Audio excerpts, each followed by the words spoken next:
Okay, let's delete the index file we created some videos earlier. So right click on the file and click on this delete file icon. The file got deleted. Don't worry, we will create this file again, and this time with VS Code. So open VS Code,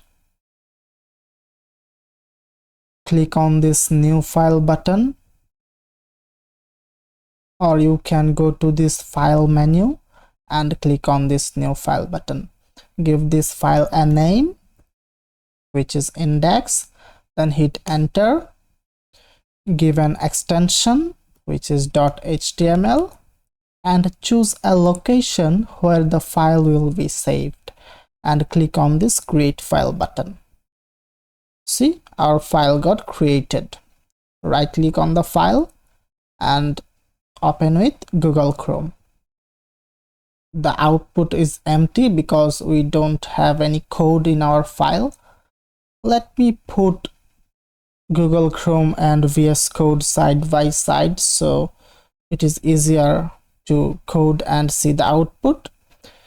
So opening HTML, let me zoom this file a little bit. Opening HTML.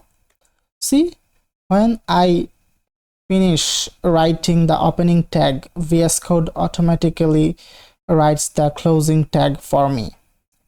It's called Emmet, which auto completes the tags and codes for me. So here is a tip. You don't have to write less than symbol, greater than symbol, or slashes. Just write the tag name, head, and click on the tab key, which is above your caps lock key.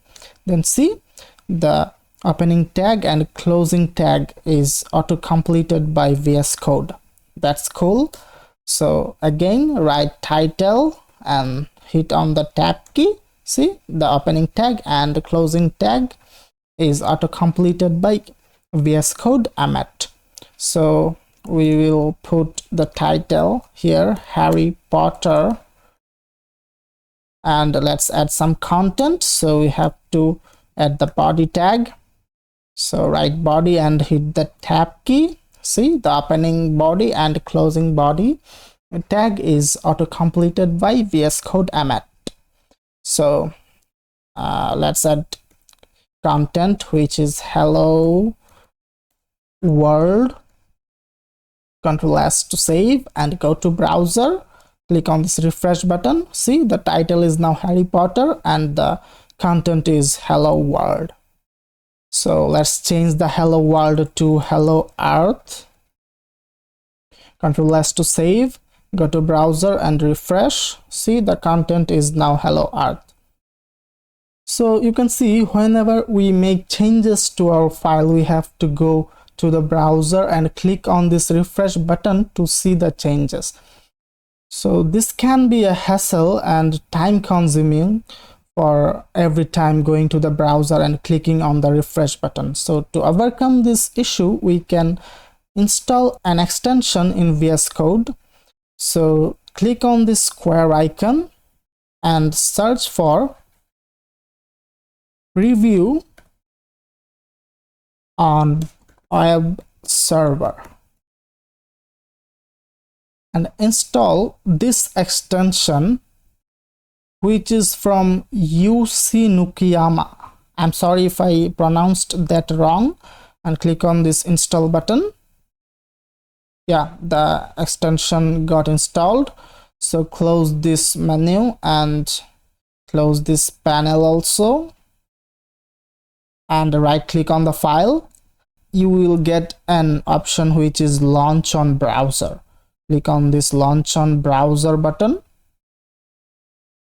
Yes, the file got opened with a local server, which is localhost 8080 index.html. I closed the previous tab. This one is new. You can see hello earth. Now if you change the content hello earth to hello Adil and Control S save, as soon as you click the save command, the browser refresh the page immediately and you can see the changes let's try again. If you change hello Adil to hello, let's say Thor, and click on Ctrl+save, see the output is now hello Thor. Awesome.